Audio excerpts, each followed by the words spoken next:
Cameroon versus the Republic of Congo. Which is better? Hello Displowers, welcome back to another exciting video and thanks for watching.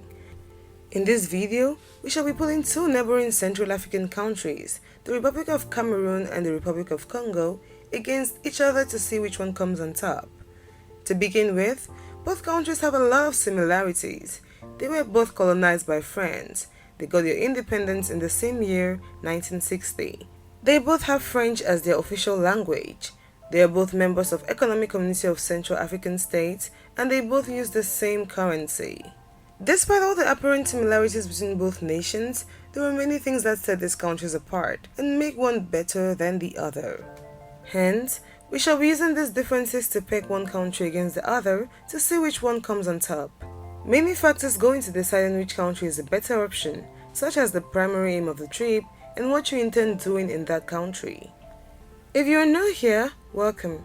Be sure to subscribe and turn notifications so you do not miss any of our daily uploads. In this video, we will put them face to face in terms of geography and demography, infrastructure, economy, standard of living, tourism, and security to see which country comes on top in what aspect and overall.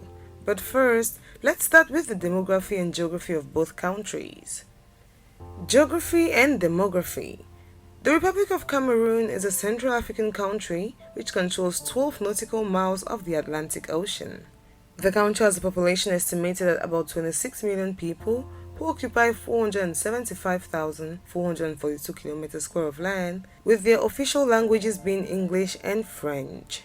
Most tourists describe Cameroon as Africa in miniature because it exhibits all major climates and ecoregions of the continent: coast, desert, mountains, rainforest, and savanna. Cameroon is divided into 5 major geographic zones, distinguished by dominant physical, climatic, and vegetative features. Cameroon has 2 seasons, an exceedingly hot and humid short dry season and a rainy season. Its average elevation is 1,100 meters and its average temperature ranges from 22 degrees centigrade to 25 degrees centigrade, with high rainfall between April and October, peaking in July and August. The Republic of Congo, on the other hand, is a country occupying a total surface area of 342,000 kilometers square, with a population of approximately 5.5 million people whose official language is French. The country's tropical climate is characterized by heavy precipitation and high temperatures. The equator crosses the country just north of Leranga. On both sides of the equator, however, local climates exist with 2 dry and 2 wet seasons. Annual precipitation is abundant throughout the country, but seasonal and regional variations occur. Precipitation averages more than 1,200 millimeters annually, but often surpasses 2,000 millimeters. Temperatures are relatively stable with little variation between seasons. More variation occurs between day and night, when the difference between the high and low averages are about 15 degrees centigrade. Over most of the country, annual average temperatures range between the low 15 degrees centigrade and high 20 degrees centigrade, although in the south the cooling effects of the Benguela current may produce temperatures as low as 10 degrees centigrade. A close look at the geographical features indicate that Cameroon is rich in natural and diverse vegetation, but the climate of the Republic of Congo is more friendly than that of Cameroon. Hence this round, the Republic of Congo gets it. Infrastructure. Transport in Cameroon is often difficult except for several relatively good toll roads which connect major cities of all which are one-lane roads and are poorly maintained since only 10% of the roadways are tarred. Roadblocks often serve little other purpose than to allow police and gendarmes collect bribes from travelers. Intercity bus services run by multiple private companies connect all major cities. They are the most popular means of transportation, followed by the Rail Service Cameroon, which is the lone train company in Cameroon. Rail services connect a few towns, especially towards the north, but most of the rails have been shut down due to poor management and maintenance. International airports are located in Douala and Yaoundé, with the third under construction in Maroua, run by the state-owned Cameco. But recently, flights from the country have been banned by most countries in Africa and Europe due to poorly maintained planes. Hence, most of the country's flights are operated within the country. Douala is the country's principal seaport, and in the north, the Benue River is seasonally navigable from Garwa across into Nigeria. As for buildings, most of the government buildings can be spotted from how terrible and poorly maintained they are, and only the privately owned structures give the deserving aesthetics of a major city in the country. Telecommunication is run by three companies, MTN, Orange and Nextel, and also the government-run telecommunication company Comtel, but still the sector is in bad shape because internet connection is still very expensive and very limited to certain regions. Electricity is provided by Ineo, a private company which is still unable to sufficiently provide the service because of no government regulations on the company.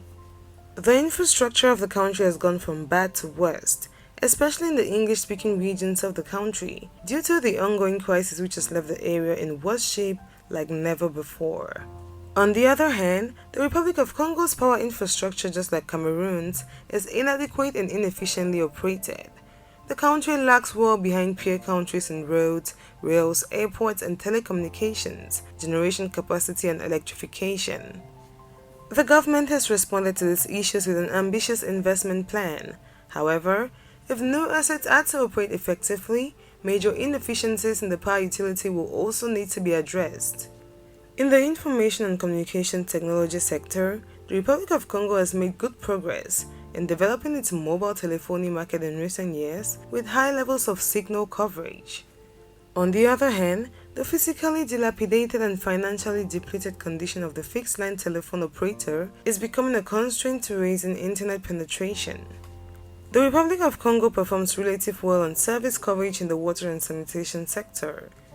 The country's access statistics are substantially ahead of those in its peer group, particularly with regard to piped water, stand posts, and improved latrines. Transport in the Republic of Congo includes land, air, and water transportation. The country's rail system was built by forced laborers during the 1930s and largely remains in operation.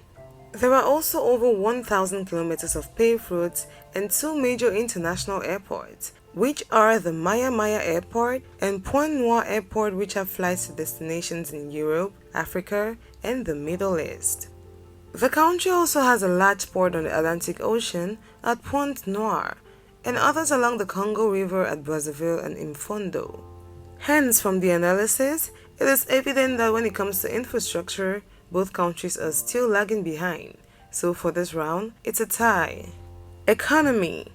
Cameroon has had a decade of strong economic performance, with GDP growing at an average of 4% per year. The major economic activity of the country includes agriculture, in which more than half of the country's population is engaged, and the extraction of natural resources in with major export markets, including France, Italy, South Korea, Spain, and the United Kingdom.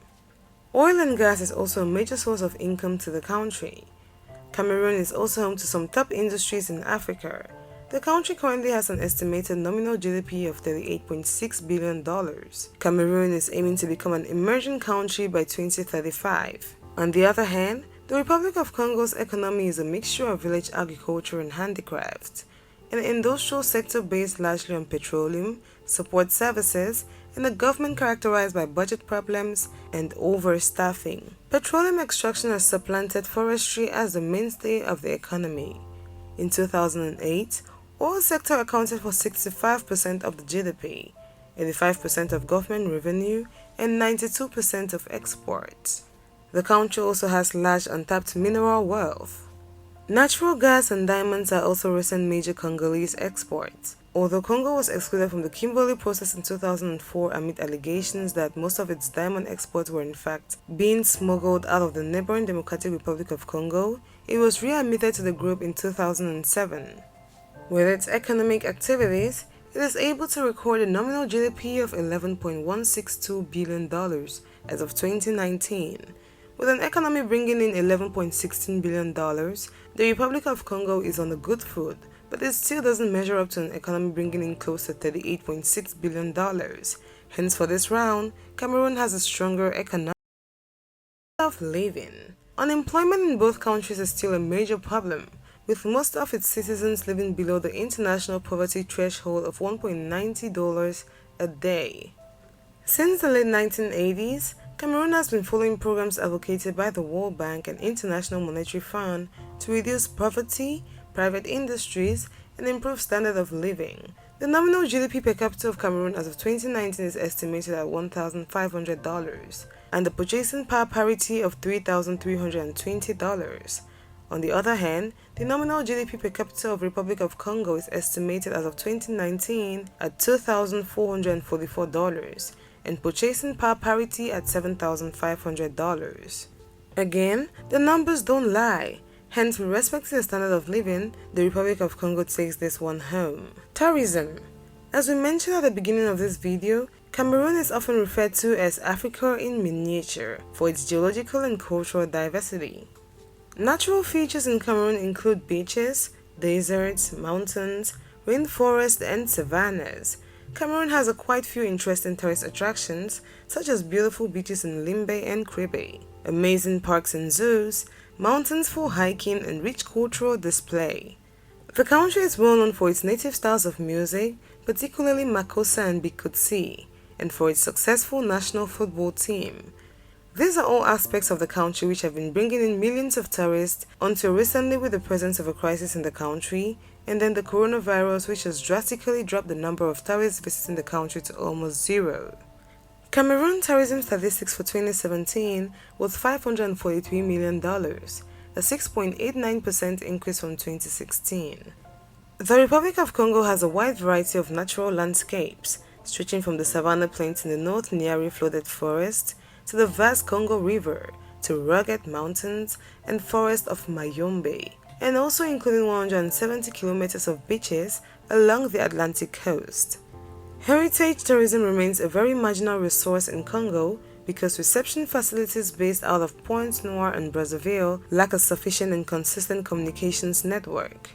Many sites are difficult to visit, but paradoxically, some of the South's most populous and developed locations are often the least accessible. For example, the massive Chaolo Mountains are almost impossible to visit. In the last years, the country has received about 250,000 tourists, bringing in about $4.5 million. Based on the statistics from both countries, Cameroon has been pulling in more tourists and revenue from tourism than the Republic of Congo. Hence, Cameroon wins for this round. However, should the civil war in Cameroon persist after this pandemic, the Republic of Congo might surpass Cameroon when it comes to tourism. Security. The crime rate in both countries is very high, with the Republic of Congo leading with 76.67%, while Cameroon is right behind it with 70.47%. The most common crimes in both countries is bribery and corruption, closely followed by drug-related crimes, vandalism, and theft. This is an indication that Cameroon is relatively safer compared to the Republic of Congo. However, both countries still have a lot to work on based on security and safety. Conclusion. From a distance, Cameroon and the Republic of Congo look alike, but after the detailed analysis we've just presented, it is evident that there are differences that set both nations apart. As per the analysis, with regards to demography and geography, Cameroon has a larger population and surface area, but the Republic of Congo takes the point because of a more friendly climate than that of Cameroon. Infrastructure is better in the Republic of Congo, given they have better roads and airports compared to Cameroon. The standard of living in the Republic of Congo is also better, given that they have a nominal GDP per capita of $2,444, which is greater than Cameroon's $1,500. Cameroon takes the point on economy with a larger economy than the Republic of Congo, as well as a bigger tourism industry and better security. Hence, it's 3 points for Cameroon and 3 points for the Republic of Congo, following our 6 parameters comparison, indicating a draw. But remember what we said at the beginning of this video. Your choice of which country you prefer depends on your primary reason for the trip, so the choice still falls back on your laps. Thanks for watching this video, Explorers. We hope you learned a thing or two about both countries. So which countries would you like us to compare next? Kindly leave your suggestions in the comment section and we'll make sure to grant your request. Also, if you did enjoy this video, do not forget to give it a thumbs up and share with your friends.